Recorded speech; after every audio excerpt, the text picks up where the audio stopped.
Here we are, day 2 on the NFC, and we've got the chairman of the FCA, Brendan Green, with us, also the founder of A Hubby. And so, mate, how are you getting by without getting out in the surf and having a swim in the morning before the start of each day? It's a bit of a challenge, isn't it? When you get used to these things as part of your routine. I spend a bit of time down Coogee Beach most mornings, down there about 5:30 with a couple of mates, doing some things that are just good for health and a bit of work-life balance. But no, we'll get back into it. I'm actually going to get up and go for a run tomorrow morning. It's been too many late nights and too many early starts in the last couple of days. Yeah, the travel and, you obviously got a national business, so we'll get to A Hubby in a minute, but travel and routine, it's pretty hard to keep it, but do you keep running, keep swimming when you can? Yeah, well, look, I bring my exercise gear away because I don't want the business or other activities to sort of interfere with just being healthy. Because I've been there and done that in the past, and I sort of made a conscious decision not to keep doing it going forward. It's one of those things where make the effort, and like I said, I'll get up and do a bit of exercise. So you run, tomorrow. you surf? Yeah, I do paddleboard surfing. Surfing, and I live in Coogee, so it's literally I can walk down the road with the board. So running? Yeah, we do a bit of sort of soft stuff. Play touch footy still. Touch footy? Yeah, I'm a New South Wales guy, so that's rugby league version of touch footy. Oh, yeah, I've never heard of that. You're Mexican. AFL's the only way. Yeah. It's real footy. Here we go. You start the parochial war. Yeah. Well, do you want to get onto the technology side of things? Yeah, well, tell us about Franchise Cloud Start Solutions. with that and then we'll go back to what's that sure. all Well, about? look, ironically, Franchise Cloud was born out of what A Hubby needed as a tech solution. So going back to 2011, we had a really ordinary CRM and we had no job management system. So we could say to our franchisees, here's 20 leads, and we'd get their P&L and we'd say, well, what's happened in the middle of all of those opportunities? So how do we land at that financial outcome? So because job management systems weren't available off the shelf in the day, we actually chose Salesforce as a vendor because they could give us the CRM to manage franchise recruitment, and we could build a bespoke job management system. I had some smart people working in the A Hubby business at the time. When I say smart people, around sort of technology and how it could all come together, and all of a sudden we had a cradle to grave solution where we could actually onboard a franchise, manage the relationship and have the job management piece.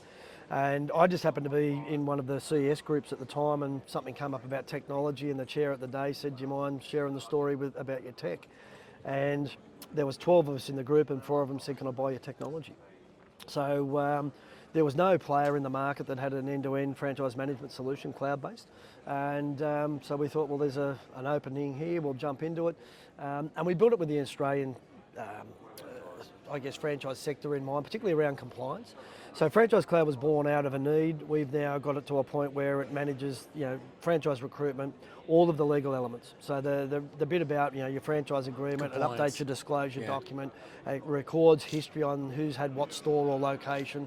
And when you get to end of cycle and somebody either, they renew, or we can do the renewal on the system, triggers all the, the pre-steps. Do you need to do an audit before the renewal? How far out do you want to do that? How do you make sure that no one in the business misses it? Now I'll issue the renewal docs. End of term, we then sign it off and we update the disclosure document. Bruce is now finished in the territory of Mornington. It's very process oriented, it's very good. Well, we're in the most regulated environment in the world as far as franchising goes, and the solution's been built that way. So it is really, it's a repository for everyone in the business to be able to see everything that's important and record all of the key interactions. What type of business is it right for? Well, anyone who's in franchising. It's not food, specific to retail, anything. And we've got all of those types of brands in the system at the moment. I mean, obviously there's a knowledge that I have A Hubby, and there's a knowledge that people know we've built the solution, but whilst it serves the mobile space well, we've got as many retailers and other types of businesses now coming in saying we need that sort of solution. People from the fitness space, the tyre space, the education space, QSR. It really just fits the bill for anyone in franchising. Serial entrepreneur we could talk about, but we'll go to So, A Hubby. Back to So, how did you get into A Hubby? Just like. Where did the name come from? Look, that's what I want to know. Did you start with that name? It's a throwaway line, to be honest. I mean, I started a lawn mowing business when I was about 19, and I was full-time employed at the time. It was a bit of a side hustle. But it was back before franchising had become as big as it is in the home service space. So really you had 2 established lawn mowing franchises, and we were a bit of a glorified lawn mowing run. We were doing lawns and gardens and a little bit of handyman stuff. What we saw was a bigger gap in the handyman space than fighting the established brands, and we just dropped the lawn mowing and went down the path. Cutting lawns is a commodity, Well, other well-established brands were doing it well and doing it before we were. So rather than compete, we went, well, there's a niche here that no one's in, and we jumped into that and made it our own. So. And what sort of services are offered? Look, it's funny because our average invoice 5 years ago for a new customer was $660, and Wow. if they spent twice within 12 months, it more than doubled to $1,360. Wow. That might be mounting a TV on a wall or a dryer. Oh, it could right. be as simple as hanging up half a dozen pictures for somebody who's just got a bunch of new photos or art that they want to put up. And that might then lead into painting a room or painting a house. And as our guys go through our Pathways program, they can do kitchens, bathrooms, laundry renovations, they can build decks, pergolas, subject to having got the right licences. And I got to ask, I'm guessing the customer is the wife. I actually Because the thought husband's never ringing, right? I thought that was going somewhere else because I could just tell you Am two I allowed blokes are that way inclined. Look, Who's you'd making be the phone call? So, and do you would be always wear your surprised. Speedos when you go to the jobs, or What, the ones we've got on now? ways to keep Hey, yourself you're taking fit? the gutter. I'm being a legit. This is a legit question. Who's the customer? You've got to be careful what you sign up to around here. Yeah. No, look, it's surprisingly back in the day, 25, 26 years ago, if a bloke rang up and it'd be, oh, look, I've been a bit busy with the travel, I can't get around to doing it. That's me. Now, they just go, you know what, I can't do it, I don't care, and people are so much more comfortable outsourcing the things that, what would take one of my guys 5 hours will probably take them their whole weekend, and What do you mean? they'll be, What do you mean? 3 months. Oh yeah. We'll Like just, me. and we'll come back and we'll fix what you did wrong. DIY. That's the Yeah, mate. biggest mistake ever. Yeah. As DIFM, do it for me. Yeah. Well, we've got a man in the at my franchise at the recovery lab at the moment, putting everything together. Yeah, right. Because my daughters and I, Yep. no idea, Can't do it. no idea. I'm with Is that one of my guys doing that? No, I don't think Oh, so. right, okay. I will. I don't know. Have you got a horror hubby man in Mount Eliza? Yeah, we do. Oh, Yeah. yeah. Got Should a have Harvey man everywhere. How many have you got? Just under 300. And it's van based, isn't it? I've seen the vans. Yeah, look, vans are the primary, what you're going to see on the road. But our bigger franchise, we've got 3 models. We've got our man in a van guys. We've got another model we call U&2, so the franchise owner with 2 hammer swingers and an admin person to support that. And then our enterprise level is guys that are running out of warehouses where they might have 8 or 10 vans, a couple of staff doing quoting, estimating and admin. So how So, many franchises? 300. yeah, Wow, that's fantastic. yeah. Really well. And so before we'll talk a bit about industry stuff in a minute, but just in terms of the own plans, what's the growth plans and what sort of challenges you've got in the hire hubby business? Oh, look, we're like everybody in franchising, I think, at the moment. We're all looking for good people. They're not out there in the droves that we'd like to see them in. But we've certainly seen another uptick in franchise recruitment, which is good. Combination for us as well. We've seen some good existing businesses sold for good prices. So, that hard work and effort that people want to get their Yeah, the return on when goodwill, it's yeah. time to come. And what makes a good franchisee? Is it a builder, tradie type person? Who is it? If I'm honest, it's somebody who's more business orientated, obviously, than it But is you've got to trade be like orientated. hands-on. You do, but I mean, quickly. that's why we're ringing them, because Yeah. we're not. Yeah, but our better franchisees, in terms of the guys who've got a really well-balanced lifestyle and a good financial outcome, are sitting above the hammer swinging stuff, and they might be doing the quoting and the estimating and the scheduling and all of the procurement of all the materials for the jobs. driving out and doing it. Not as much, yeah. They'll plug in on a day when someone calls in crook, or there might be an extra set of hands, required to finish a job on time, or that's the better outcome. So a guy who has probably got an insight to the trades, or might have had a practical role in a former life, moved into some sort of middle management, comes out of that and buys one of our franchise and brings the collective skill set together, is a really good fit. So your other unpaid job as the chairman of the How many FCA, unpaid jobs do you have? he's I've got a got one couple. unpaid job. He's got one. So you know a little bit about what's going on in the industry. So Insights. what's insights? Tell us a bit about, firstly, the positives. I know there's a lot of great things that both the FCA is working with and that are happening in the industry. Oh, look, I think there's more positive than negative to talk about. I mean, the negative that we have to talk about is dealing with the potential of more regulation. And I think all of us, when you look at the statistics, there is such a low complaint rate being made by franchisees against their franchisors. And to have the suggestion of further regulation to then deal with, and you look at the cost burden, the time burden, and we'll have to go through another whole round of consultation to deal with the potential for a licensing regime. The people that are in this game are typically wanting to be compliant people. They're honourable people doing a good job growing businesses and trying to help franchisees be successful. And that gets lost because of a very small few. So I think probably from a sector point of view, the frustration around so many good people doing so many good things, creating so many good stories gets lost. And I think as the chair, I see a lot of it, and you hear about one little incident coming out of, there's 1,147 brands that somebody presented as the number on the register the other day, and there might be 2 or 3 that could be doing something that's causing a bit of negative press. Minority, and the rest of us are going under the bus of that negative press, and it's just a disproportionate response in a lot of the cases. Yeah. And so, I was just going to say, do you get a voice with the government around this? Have you got a good, strong voice there, do you think? Oh, look, and I think to Bruce's point a moment ago, in terms of what we've done in the last 12 months and what we've got to be proud of, firstly, the membership were really willing and able and wanted to sort of join us for the conversation around the code review.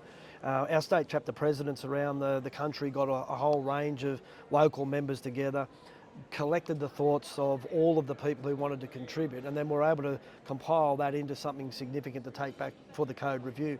I think we got 28 mentions in the code review.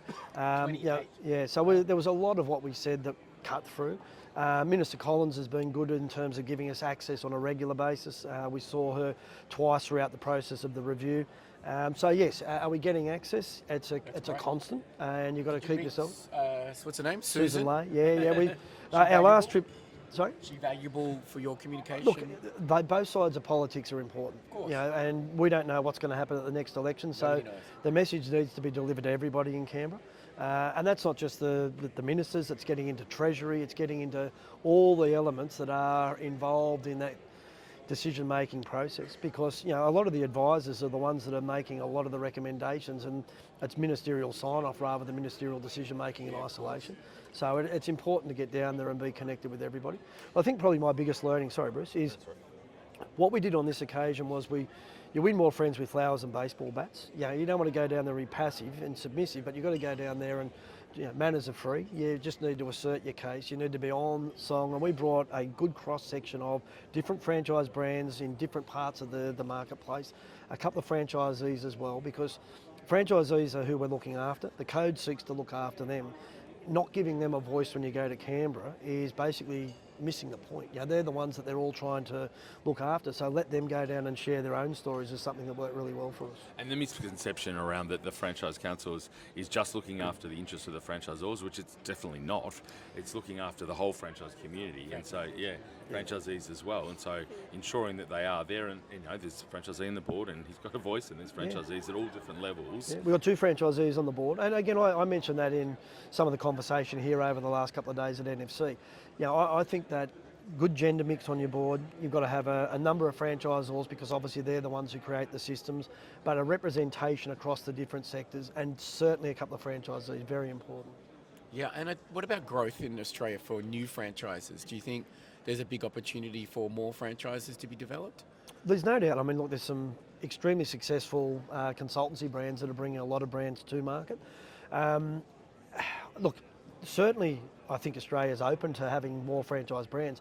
I just hope that the government regulation and the framework that we've got to deal with there doesn't deter people from going into franchising, because we know it is a successful way of doing business, but it does put some pretty hefty roadblocks up. We are like one of the most franchised places in the world, right? Yeah. Is that per true? capita? Per capita. But we are the most regulated in the world as well. Yeah, we're most regulated. Most us and the Kiwis, most franchised, and then per capita, and then and there's still more room. They don't have a lot of. We've got a lot of Kiwis. We've had some Kiwis on our podcast, and things are a little bit easier over there for them without the regulation that we've got. Well, the head of the Canadian Franchise Council said the very same thing to me last night.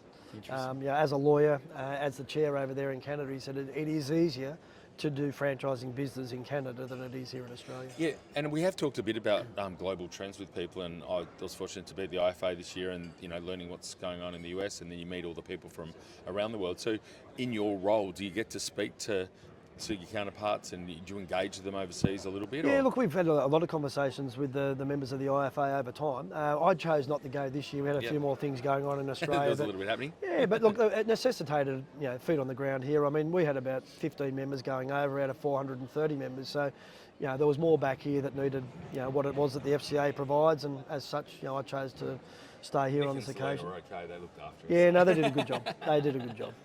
I love leadership. So you're in all these really interesting leadership roles. What's your big take home about it? What are you going through with leadership? What do you see changing? Well, I think leadership's a constant thing, isn't it? Your team is something that you've got to be able to rely on. I couldn't do what I do with A Hubby Franchise Cloud and the FCA if I didn't have good people in Franchise Cloud and Hire a Hubby. The biggest challenge I guess I'm finding right now is I've been lucky that I've had a lot of people be with me for a long time, and I've got some of my workforce starting to retire or get closer to it. So the succession planning I think is the key piece. We've just had two key appointments that we've made across the Hire a Hubby business with a couple of younger managers coming in, and it's not a picking people because of their age, but you do need to look to the future. Sure. And we need some people that you want to be able to bring through who've got enough experience right now to take over from the established leadership team and become the new leaders as we progress forward. So that's my focal point at the moment. Very good. Thank you very much for joining us. Your insights are valuable as ever, so thank you, and I enjoy the rest of the conference, and congratulations as well on all the work that the FCA has done, and particularly around getting this conference up and running. Fantastic. Thank you, gents. Great to see you. Thank you. Thanks much. Cheers, mate. We went easy on you, mate. You did.